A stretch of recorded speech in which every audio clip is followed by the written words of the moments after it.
welcome back to the channel. It's very sunny in Blackpool. You can just see the tower in front of us. We're actually here at Carlton Cemetery, well, Carlton Crematorium. We are going to visit the grave of Bernie Nolan, one of the Nolan sisters. It's a very nice cemetery. As you can see, we've got Dorothy and Billy. Oh, it's got a pond. So what is it? Oh, look at the ducks.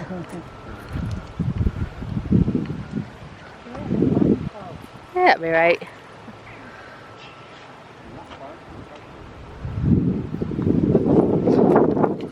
Yeah, sorry if it's windy. I forgot to put the microphone muff on. So sorry. But yeah. So this is a lovely cemetery. It's well kept. So here she is. So if you come in to the grave, if you come into the cemetery, just over there is the entrance, and then you just follow it round, and she's here. Bernadette Therese Nolan. She was born on the 17th of October 1960. She was an Irish actress, singer and television personality, formerly lead vocalist of the girl group The Nolans. She was the second youngest of the sisters, Anne, Denise, Maureen, Linda and Colleen. From the age of 2, Bernie was brought up in sunny, beautiful Blackpool. So the Nolans began in 1974 and went on to have 7 UK top 20 hits, including I'm in the Mood for Dancing and I've Got to Pull Myself Together. She was also an actress, and she was in Brookside, The Bill. She was also Mrs. Johnson in Blood Brothers. The Nolan family moved from Dublin to Blackpool in 1962 and began performing as the Singing Nolans. And Hannah Owens in Flashdance the musical. So she was actually born in Dublin in 1960, the 7th of 8 children born to Tommy and Maureen Nolan. In 1974, the sisters formed the Nolan Sisters, later shortened to the Nolans, and made their TV debut that year on Cliff Richard's show, It's Cliff Richard. They released their biggest hit, I'm in the Mood for Dancing, which reached number 3 in the UK and was the first of 7 top 20 hits. So the Nolans were very, very popular, and they've sold millions and millions of records worldwide, particularly in Japan, and they've sold over 9 million albums and won Tokyo Music Festival with the song Sexy Music. Bernie also composed songs during this time when she wrote 2 tracks for their 1982 album Portrait. In 1991, the group won the Planning Award of the 33rd Japan Record Awards for cover version of Japanese pops. So she was married to the drummer Steve Donathy in 1996 in Lancashire. The couple lived in Setans-on-Sea and then Weybridge, Surrey.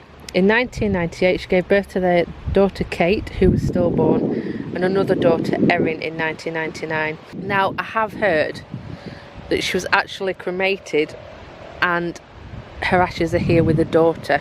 So I don't know if her daughter was cremated or they buried the daughter, but I know, well, what I've read online is it says that she's actually cremated and she's back with the daughter, which is very, very nice.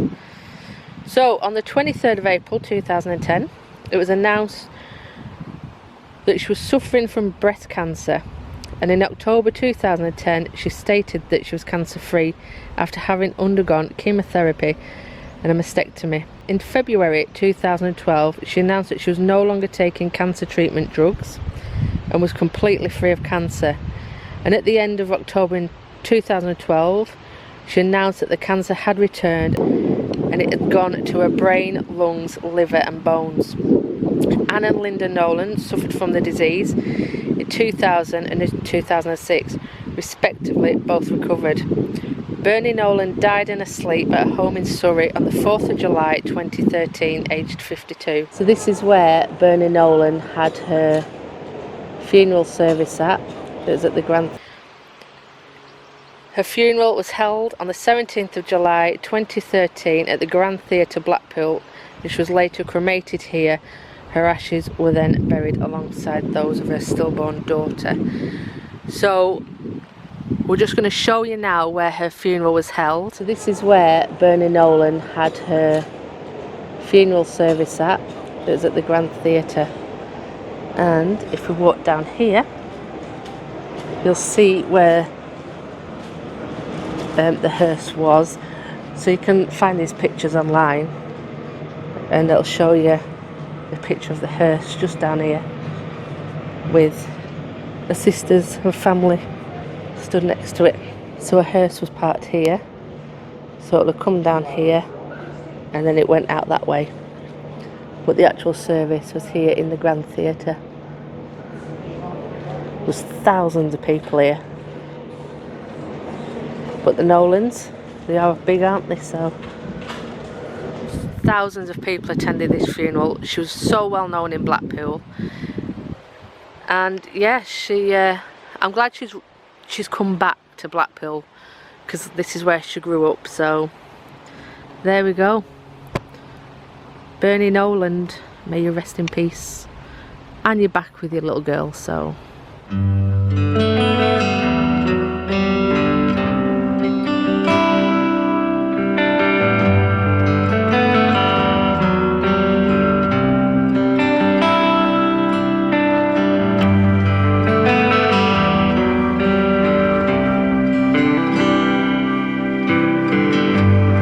we are now at St John's the Evangelist Church in Polton, not far from the last graveyard we were at. I've been wanting to find this grave for a while now, and we found it. Well, we know where it's located, so let's go to it. It's a tiny, tiny graveyard, but it is beautiful, right by the main road, so there will be a lot of background noise.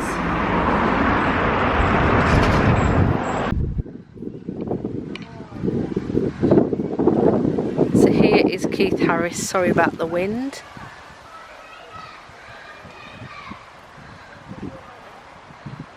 How amazing. I absolutely love Orville. I went to see Orville when I was very, very small at the Dome in Morecambe.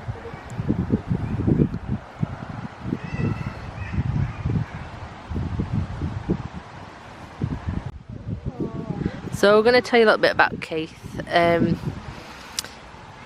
I hope the wind's not going to affect it, that's the only thing, because we've got the muff, like I said.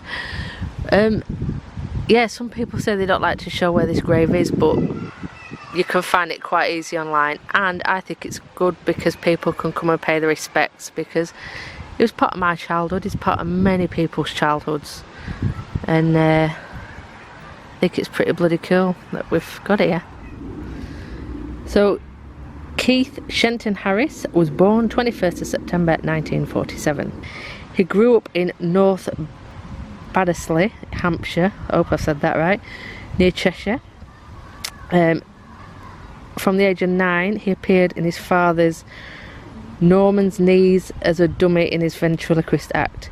Harris was severely dyslexic at school, and in 2014 he claimed that his dyslexia had cost him millions of pounds because his inability to read contracts.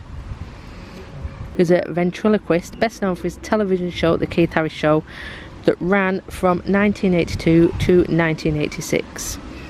He was known for his puppets Orville the Duck and Cuddles the Monkey. He had a top 10 hit with the single Orville Song, which reached number 4 in the charts. I remember that song, it was awesome. The son of variety performers, Harris assisted his father's ventriloquy acts as a child, as a teenager. Created for his own ventriloquism characters, he performed at holiday resorts in the summer season, attracting the attention of television producers. He debuted on screen in 1965. Became a popular act and guest starring on various shows.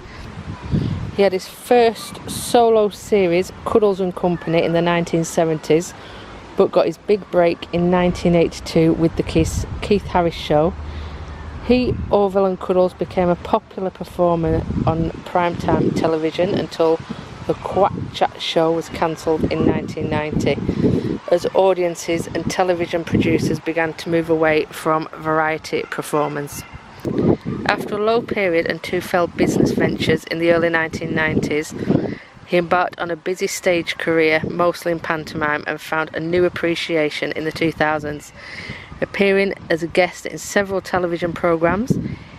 His output declined after a 2013 cancer diagnosis, and he died 2 years later. He didn't have the easiest life. There's like drink involved and stuff like that, but he did get over it. He became an auctioneer on the Bid TV and also appeared in an episode of the first season of the children's programme The Slammer. So he did do acts, I think it was Butlins or something, so my sister saw him, but it was more of an adult act where Orville was a bit more rude, well, where Orville was a little bit rude, shall we say. But unfortunately in 2013 he had to have his spleen removed and chemotherapy after a cancer diagnosis. He returned to work, the cancer returned in 2014, and he died on the 28th of April 2015 at the age of 67 at Blackpool Victoria Hospital. Now his funeral was held at the church opposite North Pier. Okay, so just over the road here is where Keith Harris had his funeral. You can see pictures of it, you can get them online. Big turnout. Well deserved, because it's Keith Harris and Orville. I just wish I got to see him more than once. But this is where his funeral was, and then obviously he's buried not too far from here, so he's still in Blackpool. But this is one grave I really wanted to come and find, because it was a massive part of my childhood, huge part, so I just want to say thank you. That wind sucks. I've been down again. So yeah, I did see Orville at the Dome in Morecambe, and I still have my little brush and my pen what I got from there. And at the end of the show it did say you can come up and stroke Orville, but just before I got to the stage they shut the curtains, so that sucks. But yeah, this is one grave I really wanted to get to. I'm so happy, and if you do come, pay respects to him if he's part of your childhood. And yeah, next time I'll bring him some flowers or something. Also as well, if you want to see the original Orville, I'm sure it's his family that have donated it to the Showtown Museum in Blackpool. I'll put a little video clip here of when we went. To see little Orville made my absolute year. I love Orville, and I'm just so glad I found this grave. So thanks for watching. If you liked it, please give it a thumbs up and subscribe, because it's free and it helps us. But yeah, thank you for watching. Sorry my hair's a mess. But yeah, we'll see you in the next vlog. Ta-ra!